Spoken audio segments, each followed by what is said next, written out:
A lot of people. Right? Very cool. It's happening, you guys. Yes, it is. Thank you guys for being here. So Simon, ease us into this. Tell us the end of Dark Phoenix. Everybody dies. They turn to dust.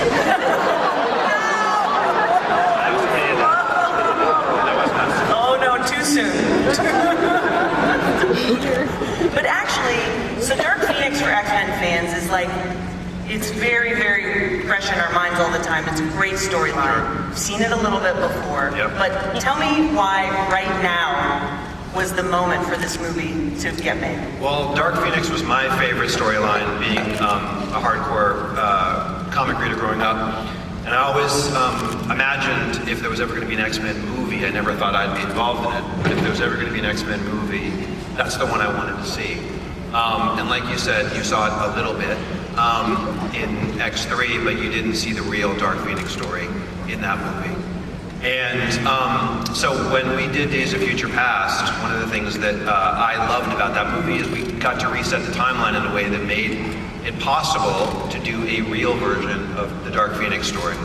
And that's what we tried to do with this movie, is to give you all of the elements that you loved from reading the comic, all of the things that made Chris Claremont's comic run so iconic and sort of survived forever. And do it in a way that was emotional and intense and intimate and also cosmic. So this is the first X-Men movie that goes out into outer space, as you're going to see a little bit of today. It's the first X-Men movie that has an alien in it, that does a lot of the things that we weren't able to do with X3. And I think why now is I feel like you've lived with this family for almost 20 years in one form or another, and we felt as though hopefully we'd earned our way back into doing this story. And one of the wonderful things that a lot of movies have done, and certainly MCU has done it perhaps the best, is tell intergalactic comic book stories. And so we felt like you all were ready, and we were ready to do our version of that. You ready? Because, I mean, just what's really interesting about just Cyclops' costume is that your eyes are covered. So that's one of your main ways to broadcast what's going on. But there's a shot in that last clip that we saw where you thought she was gone, right? And I felt that from you. So can you talk about that challenge? Because this is sort of new for Cyclops. Thank you. It's kind of like when Judge Dredd, like, you know, you can't see a face, but you're getting emotion. This is good stuff. Yeah, it's a lot of eyebrow acting. So I just sit in the mirror and no, it's good. You know what? This movie is really fun. We've all been saying in some of our interviews earlier that it's fun because these movies kind of they jump from decade to decade. So a lot happens over the course of 10 years, and so you get to explore these characters in different chapters of their life. And so in this chapter, Jean Grey starts to kind of wrestle with this dark force, and it kind of splits the entire team up into two groups, and one who feels that she's still the same person and they can save her, and then the other feels that she's maybe a little too dangerous. So there's some really interesting, complex character dynamics, and I would say the visor is it could be difficult, but then you have like Kodi and Nick who have to wear blue makeup all day long and prosthetics on their hands, and like someone has to feed them their banana. I was totally going to ask about that legitimately, because in this movie I was like, there's a close-up of Beast, and I was like, oh my god, how does he eat lunch? There's a lot of hair right there. Quite slowly, and I eat a lot of blue hair. Wow, that really paints a picture, doesn't it? You're kind of like one of the vets of this thing. You're like a utility, I think, because we always come to Beast, and he's such a grounding force, right? Yeah, I mean, the fun thing about this movie is we've seen him evolve over the past few movies from one of the students wrestling with his identity, and then now being, one of the leaders of the X-Men, but then also stepping away from Charles because of what happens in this film and kind of finding his own resolve and approach to the issues that take place in this film. So you kind of get to see a new side of Beast emotionally in this film, which is what was such a pleasure to play. And luckily, Simon gave me the chance to do that. Was there a moment during this movie in particular where you were like, I just nailed it?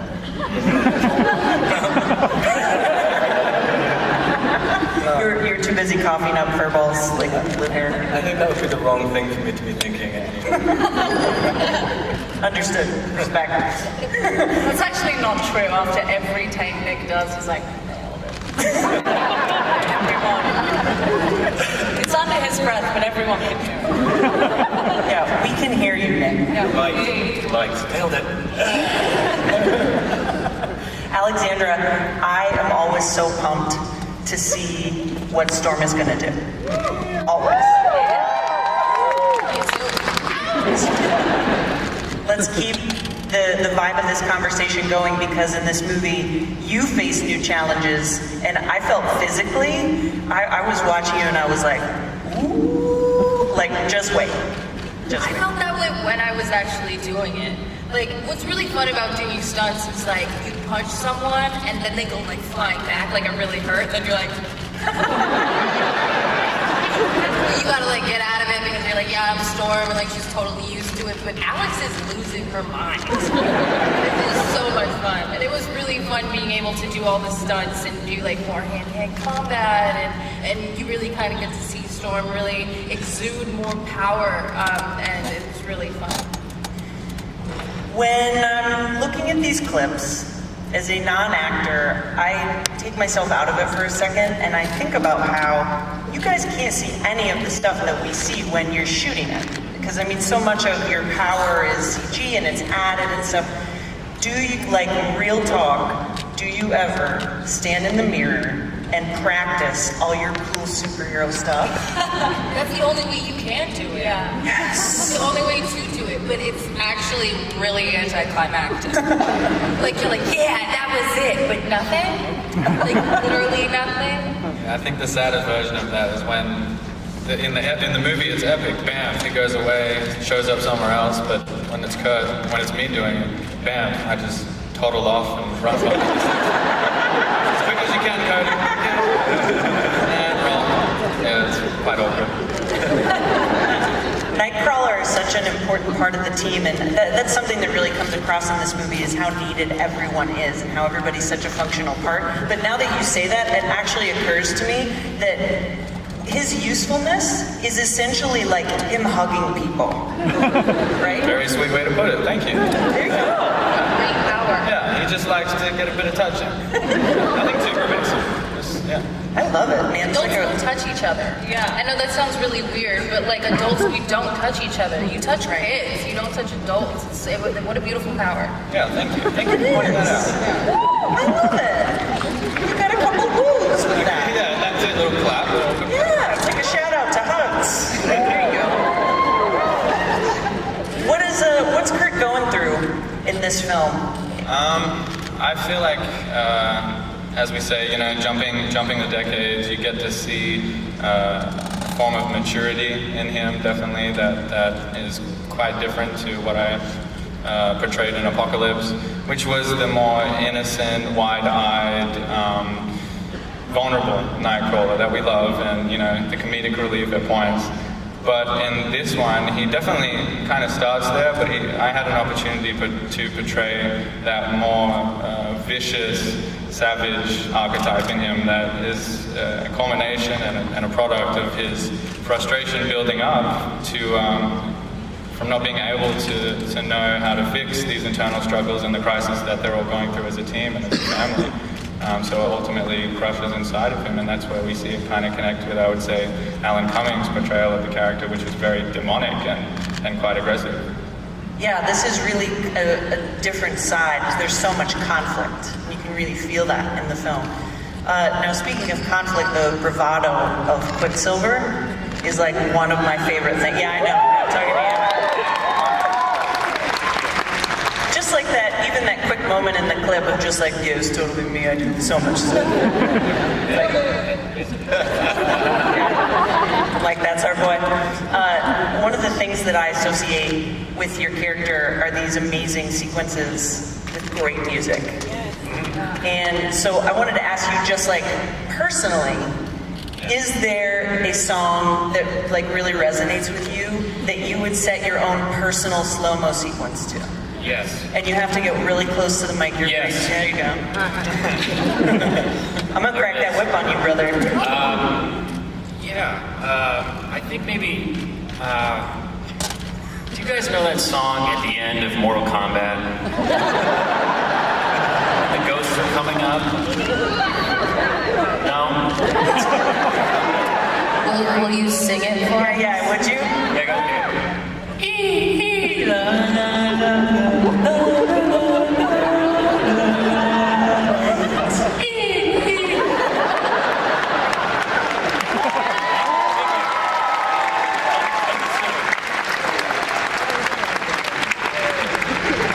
I'm just gonna let that sink in. Like I love that. Now I remember the song like in my head. It's also the end of Mean Girls as well. If that helps anybody. Not at all, I guess. Oh my god, there you go. Movie fun fact. Who's a fan? Oh man, dude, this is so cool. There's a lot of stuff in this movie that's really cool, and it was important to me to do as much practically as possible, like which means obviously not with visual effects, CG, but to build things. And the reason why is I think one, and the actors can speak to this, but every actor I've ever worked with feels the same. When they have something real to interact with, it's easier to act because they're actually in the space, they're interacting with a real thing. It's one less layer of sort of make-believe that everyone has to do. And then also I think you guys feel it. Like I think there's something when I watch a movie and I see practical effects, practical sets, there's a part of my brain that like makes it feels real to me. Like the physics of it feel real, the dimensions of it feel real, all of that. So there's simple little things in this that you would never know were a set. Like as an example, when Sophie goes home to the neighborhood in which she was raised, it's a street of suburban houses. And in a normal thing, you would probably find a street of suburban houses in Montreal where we shot the movie. But there's, I won't ruin it, there's some stuff that happens there that you couldn't do to a street of suburban houses without relying entirely on visual effects because you couldn't destroy some houses. And instead of using visual effects and going to a location, we built a city block of suburban houses in the back lot of a parking lot where we shot. So all of those houses that look very real are very real on the outside and have nothing on the inside. That was really cool to me. And I think the other one probably, and you're gonna see this coming up, so I don't wanna ruin it for you, but there's a scene sequence in New York City, and we built a few blocks of Fifth Avenue in a soundstage. And that's what you were gonna see shortly. That was cool. Amazing. On the flip side, so that was some cool stuff that was practical. And Sophie, I would like for you to tell us in great detail. One of the things that I'm always looking for when I'm watching like a superhero movie is like, what is cool that is going on that I secretly want to be able to do. And something that I noticed a lot with Phoenix, I'm starting to put my arms like this, is that her hair kind of, Yeah, right? I'm Beyonce fan. I know we're going to lose some people with the hair conversation, but would you bear with me for a second? Because that CG is so cool. Yeah. But what was that like in real life? It was terrible. They decided, the best way to do it is you have to kind of put like a bald cap on and tracking points for CGI. So, and one part of my costume is like this purple coat with this huge collar that kind of comes up like this. And I've got this bald cap on, and I look like Megamind. It's terrible. It's like, you don't feel cool, you don't feel powerful, you look like an idiot. It wasn't that fun. And they had me on this thing that not in the reshoots, but when we were originally filming it, this parallelogram, where basically it was like a seesaw. One end had weights on it, and the other end it's just like a bike seat. And so I would kind of sit on this bike seat with my legs out straight, my Megamind top off, and they would just like seesaw me up into the air, and it would just be the most painful, humiliating experience. But it looks really